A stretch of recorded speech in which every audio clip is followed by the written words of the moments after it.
How concerned are you that maybe the Treasury is being a little too reactive and not proactive enough? Well, good morning, Anna. Well, first of all, yes, I mean, this is tough times around the second lockdown, the fact that we will have so many of our businesses closed as of Thursday morning and a wave of cancellations of all sorts of orders and reservations, and it's tough. But in general, I think the view of business is that the Treasury has responded very strongly since March. So the job retention scheme that was invented almost overnight that supported the wages of 80% of furloughed workers was a lifeline. It has evolved. It has now been extended into December. And the response, I think, of the government is seen by most businesses as having been strong. The question now is whether that is long enough, whether we should be seeing more help going on for longer, because the trouble with where we are is that there is now another cliff edge in December. So I think that there are concerns about whether there might need to be more Treasury support. Yes, indeed. A cliff edge because of policy surrounding coronavirus. There could also be cliff edges surrounding Brexit. On that subject, is there anything more that we're still waiting for confirmation of a trade deal, of course? Is there anything other than doing that trade deal with Europe that we need to get from government to ready business for December the 31st? I think that there are two things, Anna. I mean, the first of all, it is absolutely the deal is essential. The idea of unleashing a no-deal Brexit on a Europe, it's not just the UK, obviously, being racked by the second wave, I think would be deeply painful and there would be unnecessary job losses. But I think the other thing that needs to happen is there will be changes anyway. And we have recommended a very urgently established task force to really work throughout next year to smooth some of the path for businesses, because they are finding it almost impossible to prepare, buffeted by coronavirus, not clear what the trade deal is. So they are going to need real support from government on the practical issues about borders and about, if there are tariffs, how they navigate those as well. So, yes, it does feel like a double whammy for business at the moment. Have you been looking at the potential for job losses due to a second lockdown across the UK? Of course, we have that in England, and we had a firebreak lockdown in Wales and parts of Scotland in some kind of lockdown.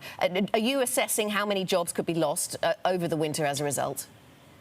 Well, we are assessing what we think the economic impact might be, and there are reasons to feel it will be significantly lower than it was in lockdown one, because businesses are COVID secure, more can stay open, the schools are open. That is fundamental because parents can go to work, and of course the job support scheme is firmly in place. So whereas lockdown one resulted in a GDP hit of about 20%, we are hoping that this can be contained to about 5%.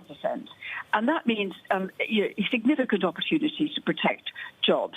But then it all depends on how we come out of this. And I think the scale of job losses will be in our hands.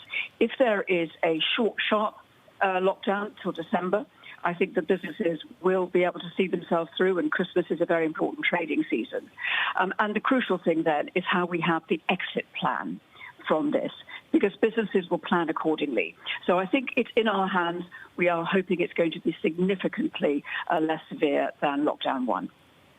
OK, so relative to lockdown one, hopefully less severe. When we hear business talk about viable businesses, Carolyn, do you think we all have the same understanding of what is a viable business on the other side? A lot of people talk about how structural change may have been sped up, and maybe that influences retail or aviation. But there will be some businesses that have simply been repressed by the virus and will bounce back very strongly afterwards. Do you think the government has a good understanding of what viable business means at this point? Yes, I think we've been helping them to try and understand that, because you're absolutely right. There are businesses in aviation, in live events, in hospitality that are absolutely viable in a world without coronavirus.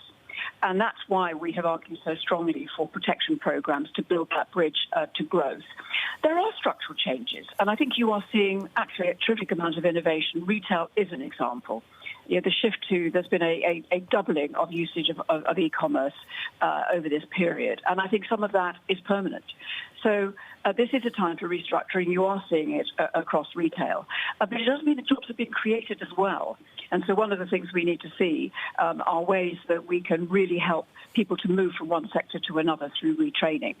But if we can do that, then there could be jobs created as well as jobs protected. So training has to be a focus.